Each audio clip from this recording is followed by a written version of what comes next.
मातृभूमि न्यूज, मातृभूमि की आवाज, मातृभूमि के लिए।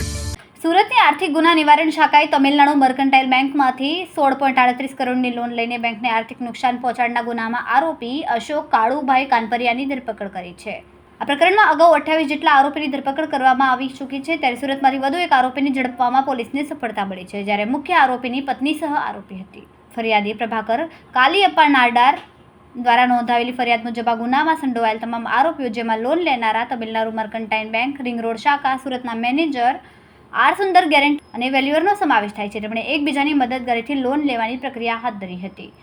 આરોપીઓએ ખોટા સ્ટોક બિલો રજૂ કરીને લોન મંજૂર કરાવી હતી। આ લોનના રૂપિયા ધંધા માટે લીધા હોવાનું દર્શાવીને તેઓએ વાસ્તવમાં ધંધો ન હોવા છતાં પણ બોગસ પેઢીઓ ઊભી કરી હતી।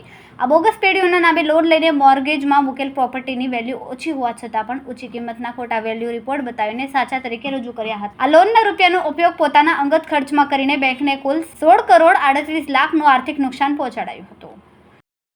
ખૂબ જ ટૂંકા સમયમાં માતૃભૂમિ ન્યૂઝ ઓટીટી પ્લેટફોર્મ અને વેગા સિટીમાં કેબલ નેટવર્ક સાથે જોડાઈ જશે, તો જોતા રહો માતૃભૂમિ ન્યૂઝ।